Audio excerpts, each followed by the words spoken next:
External renunciation is meaningless if the soul remains fettered by eternal shackles. Living beings have desires. Desires consist in the pleasure and pain.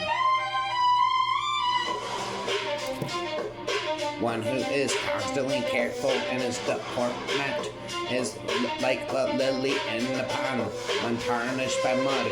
Objects of the senses pollute knowledge if it is not protected by discipline. Discipline is the means of achieving liberation. Even noble becomes mean in the company of the wicked, as precious necklace on the neck of a dead body. Ignoramus, though he's been night dead, but enlightened is always wide awake. Five senses of the awakened always remain inactive. Five senses of the awakened always remain inactive. Active. By means of the active five, one acquires bondage, while by means of an active five, a bondage is severed. Just as everybody keeps away from the burning fire, so do the evils remain away from an enlightened person. Keep yourself always awake. One who keeps awake increases his wisdom. He who falls asleep enraged, blessed is he who keeps awake. The Yogan who is indifferent to worldly affairs remains spiritually alert to his own duty, namely his duty toward his soul. On the other hand, one who indulges in worldly affairs is not dutiful to his soul.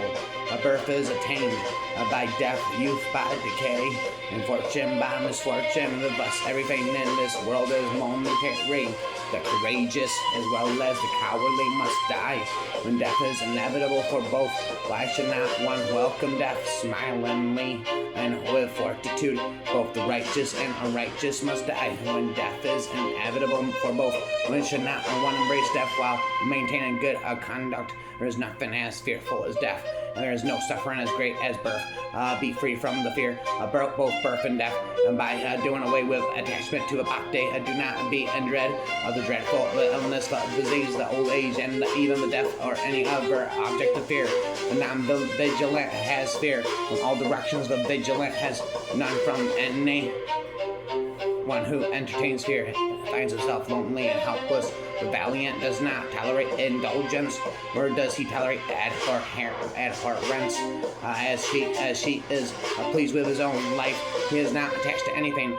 As a tortoise withdraws his limbs within his own body, even so does the valiant withdraw his mind within himself from all sins.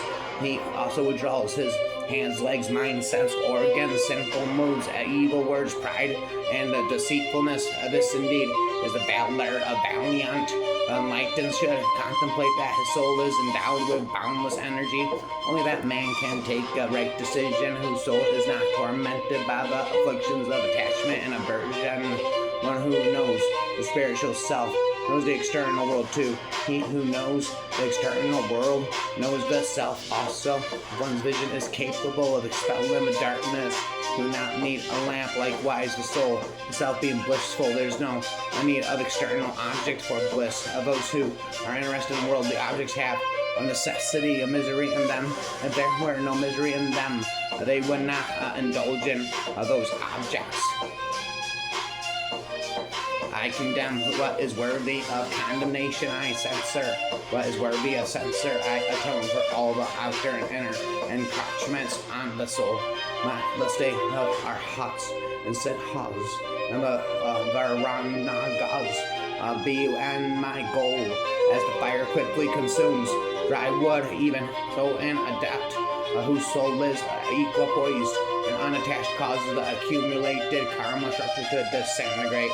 Those who hanker after pleasure, those who are attached to or seized by passions and are obstinate, like miser, whatever I touch turns to snow. My clutch can I know the nature of samadhi, a self-concentration.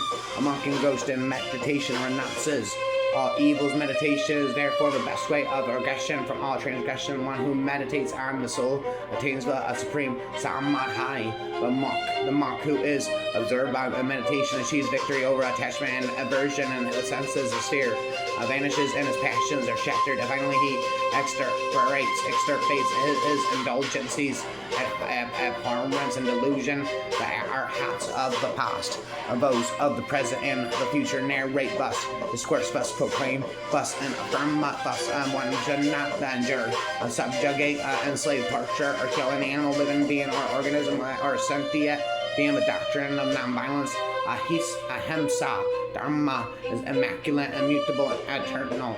Above, below, and in front, people indulge in violent activities against living beings, individually and collectively in many ways. Concerning this, a wise man neither himself inflicts violence on his body. Let the bodies hit the floor, let the bodies hit the floor, let the bodies hit the floor, nor induces others to do so, nor approved of their doing so. But our hearts have propounded the doctrine of nonviolence, one and all equally for those who are desirous to practice it, and those who are not, those who have abandoned violence, and those who have not, those who are deeply engrossed in worldly ties, and those who are not.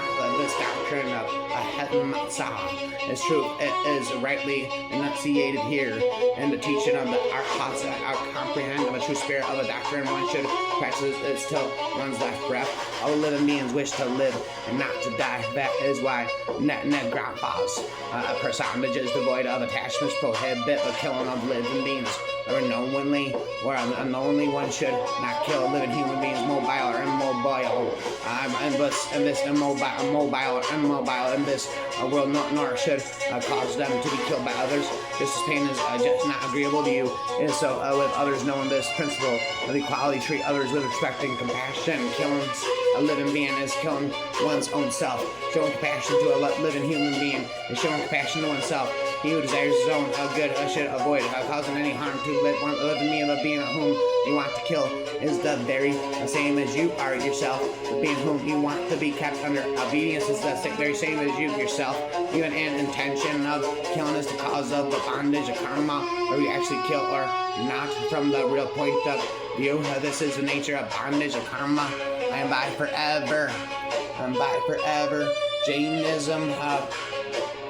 And by forever, love song, Jainism, artists.